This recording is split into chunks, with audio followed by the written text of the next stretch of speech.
Greetings. I got a very interesting question, and I thought it's worth sharing to a wider audience on how I've answered the question, which was about the two suns. What are they? Can I explain them? Yes and no. It's perception. Now, personally, with these two eyes, I have not seen two suns. But I have seen videos and photographs from people that I would say I trust, and I have no reason to doubt that they have seen these things. Now, the question I think should be asked here of each and every one of you that has seen these twin suns is this: where were you on your spiritual journey? If you can remember at what stage you feel you're at. I'm going to put this out there that perhaps you saw two suns because you were looking externally for an answer. Seek and ye shall find. If you look to the sky, the birds will precede you, comes to mind. What do I mean by that? Well, let's look at, you're seeing two suns. Now, everything is a macro and a micro. So when I say when the question is asked to me, have I seen them? Well, I can't tell you what they are. Most likely magnetic. Physical composition, whether they're a ball or a disc or just a lens, I really couldn't tell you. For one, let alone two suns. And then I hear, incidentally, on the radio last night, an announcement for the following piece of music that talks about, I think it was the Antarctic, and four suns. I have really no idea. Nothing would surprise me in this realm. So what I'm going to suggest here, that those of you that have seen twin suns were looking externally at something that is more truth-seeking than spiritual. So I turned this inwards because I don't know the answer, and yet I do know the answer. Everything is within. So you've got a macro with a sun. Now we turn to the micro universe within your embodiment, the physical body. You have a solar plexus, a place of the sun. So there's an internal sun. That song, "Oh Black Hole Sun, Won't You Come?" So yes and no, there are two suns. Whether they're both in the external, I couldn't give you a testimony. I can't say I've seen them. But at the same time, I'm not going to dismiss them, because I have seen photographs, I've seen videos, and I don't see that they've been CGI'd, or the people that have witnessed this for themselves, this phenomenon, I haven't any reason to doubt them. Also, I could speculate that you're seeing a meshing of two timelines, and perhaps it is the same sun in a different time, a different realm. But ask yourself, if you're one of these people that has seen these twin suns, where were you on your spiritual journey? It'd be interesting to see whether it is the case that you're all on a truth-seeking, external, perceiving, searching side of things rather than the internal spiritual side of things. Remember also, when we're talking about lifting the veil, it will reveal those that a lot of people have trusted in. I'm not going to mention names. I was sent a video link and it confirmed what my gut was telling me about that particular channel. And it's appalling, it's shocking that someone who's supposed to be so aware clearly isn't, and rather deceptive with donations and things, where the money was going, and putting other people in potential jeopardy as well, even if it's just from words said, and planting gaslighting I think is the term, rather unpleasant. It's a case of ask yourself, would you want that done to you? And if the answer is no, well, why would you do it to somebody else? So dovetailing into something else I wanted to talk about, and try this as a little experiment. Close your eyes, and with those physical eyes, with your eyelids shut, what colour are you seeing? Can you say it specifically, you're seeing black or grey or brown or whatever? Now, with your eyes closed, picture a car, picture an Austin Mini for example. I think you can all do that. But what's the background behind that car, and what colour is it? I'm sort of borrowing a little bit from the Robert Henry, The Art Spirit, how the artist perceives in a portrait, but if you look to the background, you bring the background forward. It's a bit like that whole idea with the photons, if they're observed and not observed.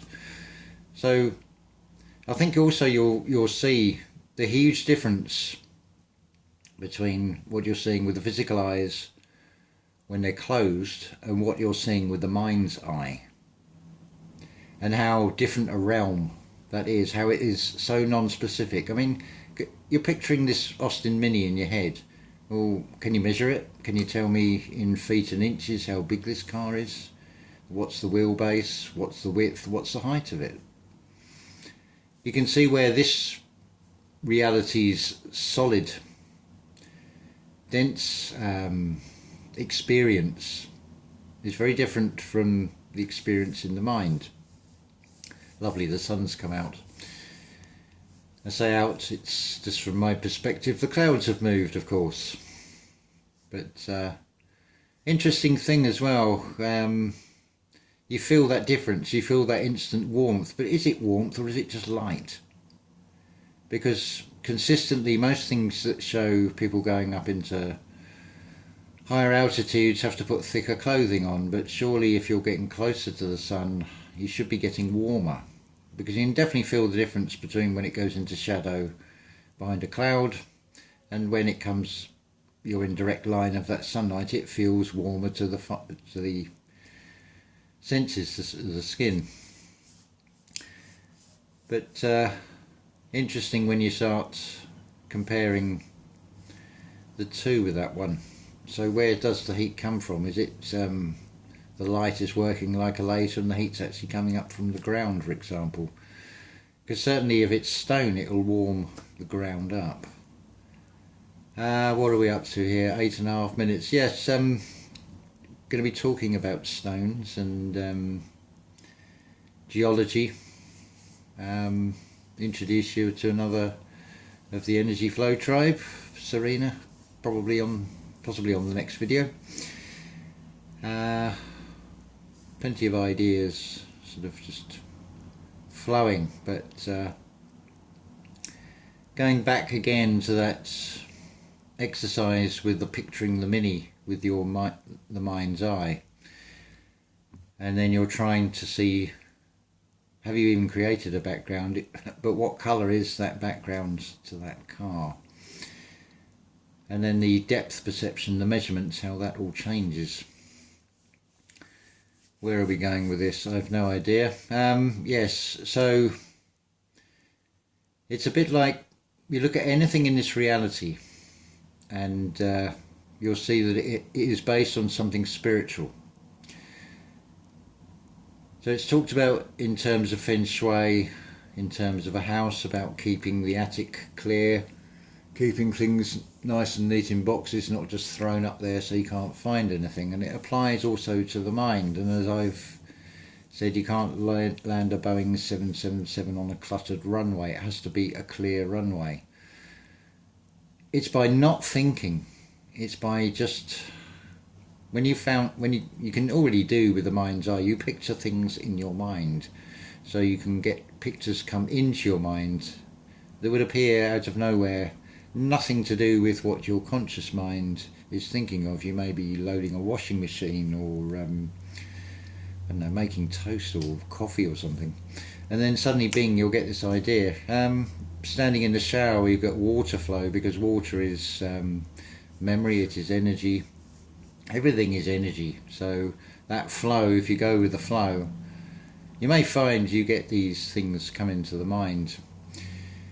But as soon as you try and think about them, you watch them dissolve. So just be the observer of those thoughts. Just let things come to you. What I'm saying really is just enjoy the journey. It's not about getting to the end. I mean, when you get to the end, then what? What comes after that? Whether it be thinking about it or perceiving it from a mortal 3D perspective or beyond, there's it's about about enjoying the journey,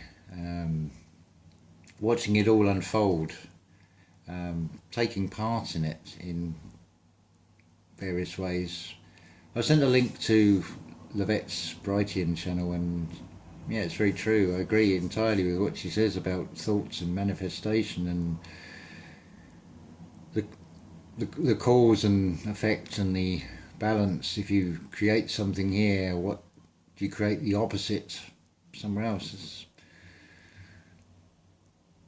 It's an enormous responsibility when you get to this realization of what the mind can really do. And if you have any doubt about that, just look around at the sheer perceived complexity of it's something trying to stop humanity fulfill its destiny. Something to go to that lengths and be that elaborate must surely tell you something about that awesome power they don't want you to find. And I say they, it's just another part of this. But I think you'll find, going back to the twin suns, just to round this off, you'll see them because you're intended to see them. If this is a matrix and it's just a simulation, how easy would it be to actually give the appearance of two suns? It doesn't matter whether they're real or not real, whether they're physical objects or not physical objects. It doesn't make them any less real to the people that saw them. It doesn't make them any more real or less real to the people that haven't seen them.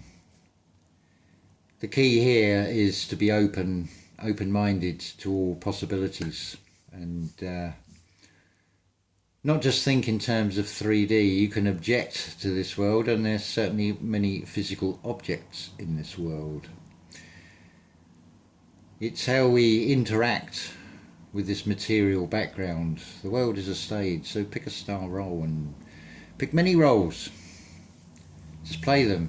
Just be you. Breathe life into whatever character you want. But I would like to hope or trust that you will do it with the right intentions, that they're not going to cause harm to anybody else or any other living thing, and you'll be gentle as a dove and wise as a serpent, and look both sides and remain open and never say I've got all the answers, because then what? Far better to enjoy this journey. Anyway, I've waffled on long enough. That's gone up to 1414. There you go, number sequences again. So I will say ta-ta for now, and have a beautiful, beautiful day, a beautiful, beautiful present moment, because you are a presence. So present yourself as a present in the present. Ta-ta for now.